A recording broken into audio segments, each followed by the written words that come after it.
If he's in integrity with himself and his words match his actions, that to me is the most attractive thing. A healthy masculine man that is devoted to you. If he sees you practicing boundaries, he will be a yes to that.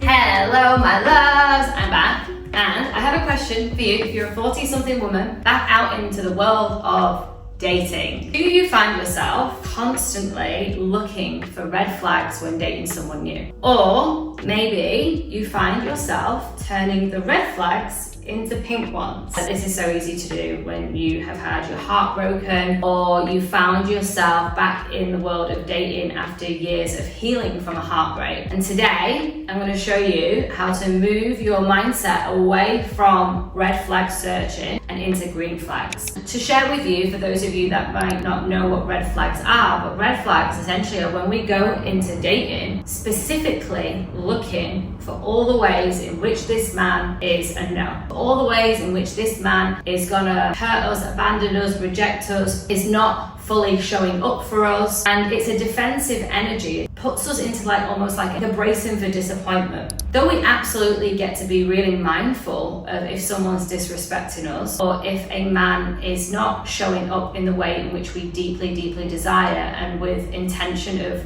good and care for us. But if we're only focusing on where are the red flags, we're gonna miss the good in him. And equally, if you keep turning the red flags into pink ones and making excuses up for him, you're actually just bypassing all of your emotions and your needs and your wants.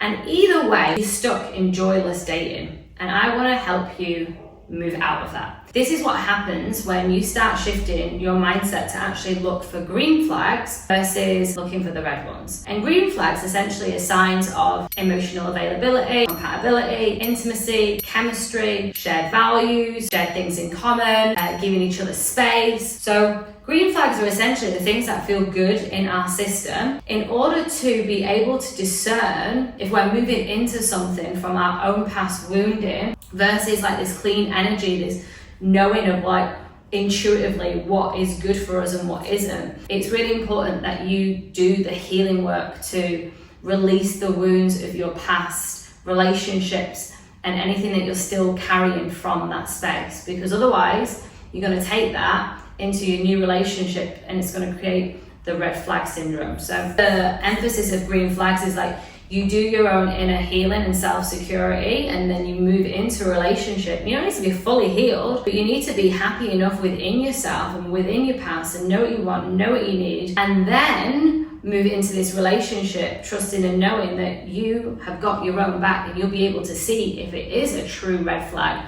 or if it is a green flag. The green flags to look out for are my absolute number one. This is my favorite one: consistency in words and actions. Is he who he says he is? Does he show up in the ways in which he says he will consistently? The reason why I love this one so much is because it shows reliability and trustworthiness. Because if he's in integrity with himself and his words match his actions, that to me is the most attractive thing. It's you really, really are landed and embodied in yourself. You don't even lie to yourself because I can see it. And then equally, if he's consistently showing up in actions and words towards me as well, that makes me feel really safe. Green flags essentially are signs of safety. Number two would be respecting your boundaries. So this is really important to do straight out the gate, early on in dating any man, is you really want to start practicing asking for what it is that you want, what it is that you need, and see how he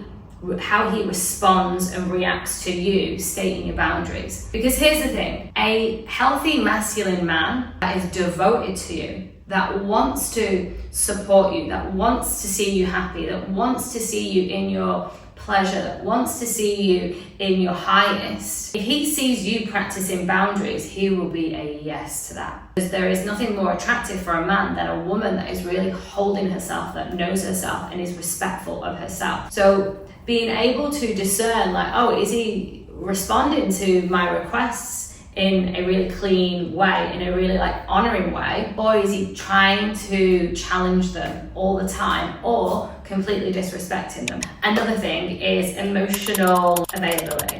Is he speaking his feelings? So for example, I'm feeling really irritated today, or I'm feeling really sad today. Is he practicing that, and is he showing you how he's actually feeling? And another thing would be like sharing his truth, like his raw, real truth. Of course, we don't expect this straight away, but if you're dating someone over time and you're getting to know each other and you're sharing each other's time and energy, then at some point you gotta want to start to see that he's sharing his vulnerability, his truth, and he's sharing things from a deeply intimate space. Another thing is being supported.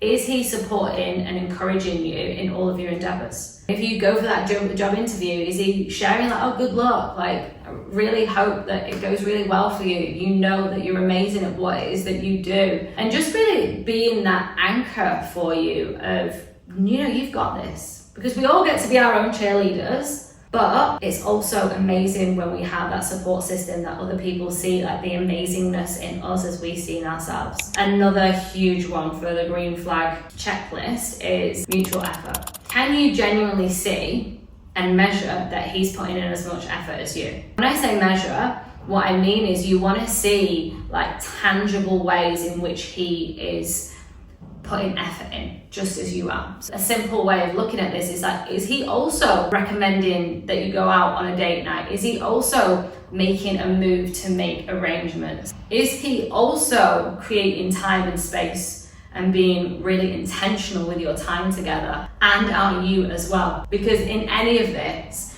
in the respect of boundaries, in the emotional availability, in the mutual effort, and also the, asking for what it is that you want and what you need, and being consistent with your actions and your words, it's really important that you're both doing it, because we can't expect someone to meet us where we're not meeting ourselves. My love, I hope this served and supported you in some way, shape or form. If it did, please like this video, comment. I always get back to my comments, share it with a girlfriend, and if you want more of these videos, then hit subscribe.